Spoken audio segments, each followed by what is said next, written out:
స్వామియే శరణమయ్యప్ప. శ్రీభూతనాథ సదానంద సర్వభూతదయాపర రక్ష రక్ష మహాబాహు శాస్తే తుభ్యం నమో నమః. ఆ హరిహర పుత్రుడైనటువంటి అయ్యప్ప స్వామికి సాష్టాంగ నమస్కారం చేస్తూ ముందుగా వజ్రా టీవీ వీక్షకులకు నమస్కారం. అయ్యప్ప స్వాములు మాల ఎప్పుడు వేసుకోవాలి అని మీ ఒక క్వశ్చన్ చేశారు. అయ్యప్ప స్వామికి అనువైనటువంటి సమయం కార్తీక మార్గశిర మాసాలు. ఎందుకంటే అయ్యప్ప స్వాములు అనేది ఒక దీక్షతో కూడిన సంబంధించింది.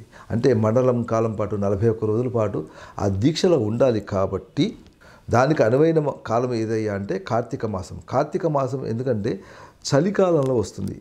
కార్తీకము మార్గశిరము చలికాలంలో వస్తుంది.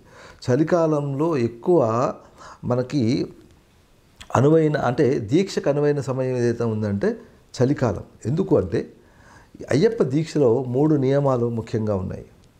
ఒకటేమో శీతల స్నానం అంటే చన్నీటి స్నానం మాత్రం చేయాలి. రెండవది భూతల శయనం అంటే కింద ఒక దుప్పటి కానీ చాప కానీ వేసుకొని పడుకోవాలి. మూడవది ఏకభుక్తం అంటే ఒంటిపూట మాత్రమే భోజనం చేయవలెను.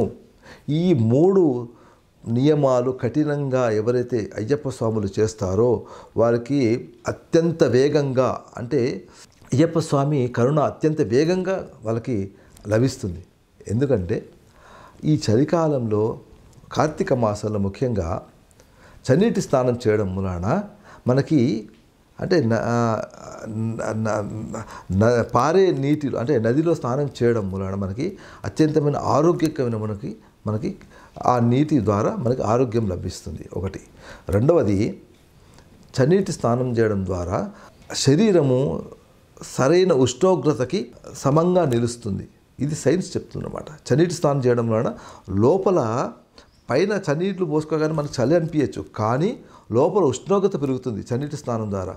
అంటే సమపరుస్తుంది అనమాట. బాడీ ఉష్ణోగ్రతను వాటిని సమపరుస్తుంది. కాబట్టి చన్నీటి స్నానం చేయమన్నారు. అలాగే కింద పడుకోవడం అంటే నేల మీద చాప వేసుకొని పడుకోవడం. నేల మీద పడుకోవడం మూలాన ఏమవుతుందంటే మనకి ఏమన్నా ఒంట్లో నొప్పులు కానీ అలాంటివి ఏమైనా ఉన్నాయి కానీ రుగ్మతలు ఉన్నాయి కానీ ఈ 40 రోజుల్లో అవి పటాపంచలు అయిపోయి సంపూర్ణమైన ఆరోగ్యంగా మనం ఎదగడానికి ఉపయోగపడుతుంది. కాబట్టి మనం కింద పడుకోవడం అంటే భూతల శయనం. ఇక మూడవది ఏకభుక్తం అంటే ఒంటిపూట మాత్రమే భోజనం చేయడం. ఒంటిపూట మాత్రం భోజనం చేయడం వలన మనకి అత్యంతమైన ఆరోగ్యప్రదం.